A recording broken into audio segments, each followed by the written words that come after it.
So Aisha, again, Hunter Biden, there's no question, the guy is troubled. Yes. And, he got this plea deal going on. I guess that blew up, having to do with all sorts of not reporting his taxes, a gun charge.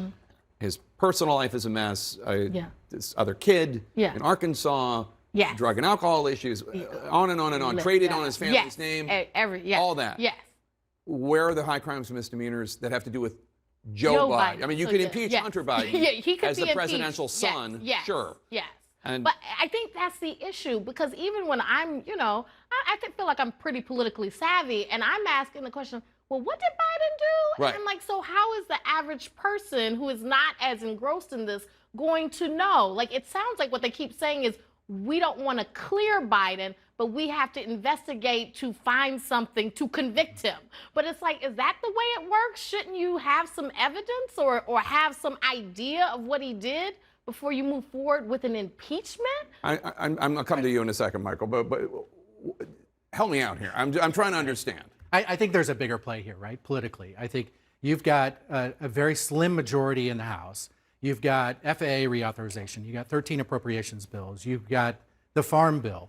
And you've got a small minority of Republicans out there saying, we need to do this. And so McCarthy, I think, is kicking the can down the road, theoretically. And to the point about the barn doors are open and you can't get the horses back in, I don't think it's fairly accurate, in the sense that if this inquiry, whatever that means, I don't really even know myself, comes back with the same thing that we're all saying right now is, what are the high crimes and misdemeanors, then McCarthy's going to have the same decision then that he would have now. But at least he has this inquiry that shows, all right, there was nothing there. Otherwise, we're going to go back in time and we're going to investigate Roger Clinton or Neil Bush or whoever that brother of Obama was, and Kushner and Don Jr. I forgot about that guy. Well, Neil Bush actually cost the taxpayers a $1.3 billion bailout when his dad was president. That's the point. Everybody has a relative that you don't necessarily want on the front lines, right? But we're setting an awful precedent here by we're continuing to say, all right, well, we're going to get you back for what you did to us. And what happens to the next administration, whether it's Biden or even, further in 8 years down the road? So I remember when Speaker Pelosi was being pressured by the left wing of her party to launch impeachment hearings about President George W. Bush, having to do with weapons of mass destruction in Iraq and this and that. And she pushed it back. I don't get the sense that McCarthy has the same relationship with the far right in his party that Pelosi did with the far left. I think you're right, but I also think, you remember bye-bye Marjorie, this would be bye-bye Kevin.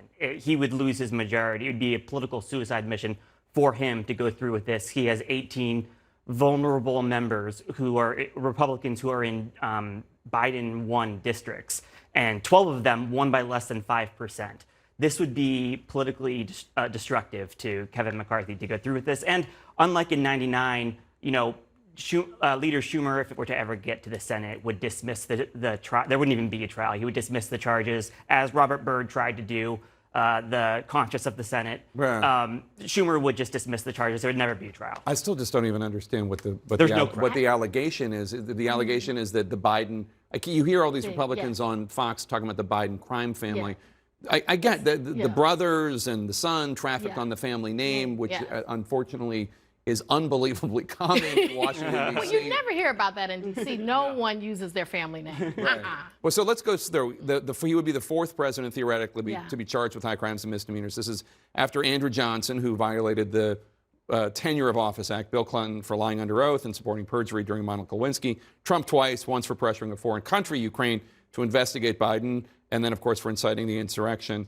McConnell actually argued against impeaching Biden. He said impeachment should be rare, not common. But boy, it's getting common, huh? It's getting very common. I was on, two of those impeachments I helped cover under Trump.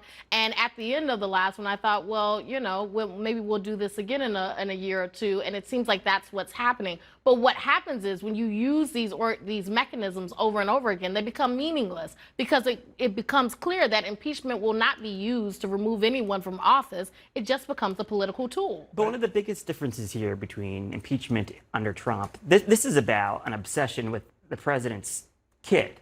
Yes. Right? And we can all agree, and I think this is like a tale of all the time, as you said, that children of politicians benefit off of their family name. It might be unseemly, but it's certainly not illegal.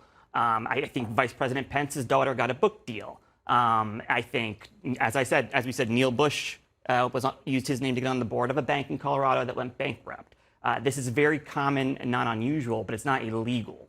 No, but I think I think you have to look at it from, at least from a base perspective, is that there is this perception out there, and I think in some cases rightly so, that the first Trump indictment was bogus, that it was based on a phone call. And so you have this sentiment out there that the Republicans are able to feed off of that says, well, wait a minute, this guy, Hunter Biden, is continuing to talk about the big guy. It was about bribing a foreign country I got you, with but congressional authorized aid. I don't think either side is helping each other, right?